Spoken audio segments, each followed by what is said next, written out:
Salut à tous, aujourd'hui vidéo défi. J'ai un tweetos qui m'a envoyé un message qui m'a dit j'ai 0.1 de budget. Est-ce que tu pourrais me conseiller des joueurs en Argentine? Il veut se focus sur le championnat argentin. Donc je lui ai dit, vous le savez que les offensifs c'est mieux en MLS. Mais j'ai quand même mis la tête dedans pour essayer de trouver une équipe complète argentine qui puisse perfer en All-Star et en America à moins de 0.1. Ça laisse quand même pas mal de budget. Mais après le gardien prend la moitié du budget. Mais je pense que cette équipe là peut faire très mal et aller chercher des belles rewards. Donc on y va. C'est parti. Et donc le gardien, j'ai pris Federico Lanzillotta, l'Argentin qui joue à l'Argentino Junior. En plus, il est assez jeune, il a 30 ans. Pour un gardien argentin, c'est assez jeune, qui fait un début d'année plutôt sympa dans une équipe qui est plutôt cool. Donc voilà, j'ai voulu changer par rapport à prendre Arias ou Armani. Là, j'ai pris Lanzillotta, qui est un bon gardien qui restera titulaire sans souci. Et je l'ai pris aussi parce que je voulais faire la doublette avec un joueur que j'aime beaucoup, qui est pas cher du tout. J'ai dû en parler 15 fois sur la chaîne des fois, mais c'est Miguel Torren qui a réalisé un début de saison exceptionnel. Donc les deux, ils sont à moins de 0,06. Donc c'est un grand oui pour moi. On a notre bonne charnière défensive d'une des meilleures équipes en Argentine. Pour le milieu, il est tout trouvé, il est pas cher du tout. C'est Enzo Pérez de River Plate, c'est pareil, un peu à papy, 37 ans, mais ça va être titulaire indiscutable cette année pour moins de 0,01.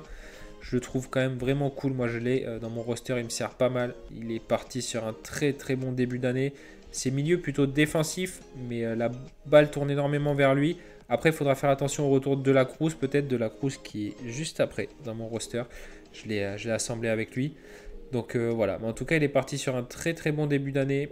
Je pense qu'en fonction des match-ups, on peut aussi bien l'utiliser. Et c'est un joueur qui sera titulaire indiscutable, qui coûte vraiment que dalle et qui sera capable de faire des très très bons scores.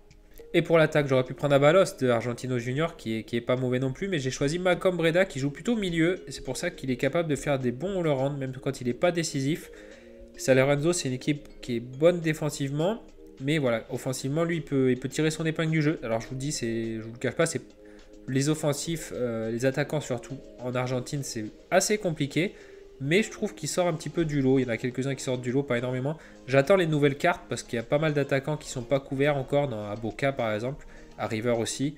Donc voilà, j'attends aussi des nouvelles cartes. Mais en l'état actuel des choses, je pense qu'il est très cool en attaquant argentin. Après voilà, comme d'hab, je vous conseille de plutôt vous diriger sur la MLS pour un bon attaquant. Il y a plus de choix aussi. Mais voilà, pour l'attaquant argentin, je choisis Malcolm Breda. Et le dernier, aucune hésitation pour lui à le mettre dans mon 5, c'est Nicolas de la Cruz qui revient de blessure. C'est pour ça qu'il n'est pas très cher, 0,0120, international uruguayen qui a fait la Coupe du Monde. Là, il vient de revenir, il a fait un score il a fait 20 de all-around en 30 minutes lors de son dernier match. Il revient juste d'une blessure au genou, il me semble c'était. Donc voilà, j'ai pas grand chose à dire. J'en ai déjà parlé de lui, IRL, moi je le trouve exceptionnel techniquement, il est quand même au-dessus. En plus avec Ignacio Fernandez, Nacho Fernandez à River, l'association cette année peut faire mal. Et avec Enzo Pérez juste derrière, donc ça peut être très cool.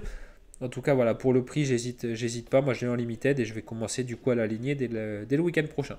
Et voilà pour le défi relevé, je pense. Après, bon, il n'y a pas de profondeur, c'était pour le fun aussi. Mais à moins de 0,1, on a un gros 5 en Argentine qui est capable de faire des très bons scores avec des joueurs que j'aime bien, que je trouve pas forcément super chers par rapport à leurs caractéristiques. Donc voilà, si vous avez des défis, je les relèverai avec plaisir. Donc n'hésitez pas à m'envoyer ça. En attendant, je vous souhaite une bonne journée. Je vous dis à très vite. Salut!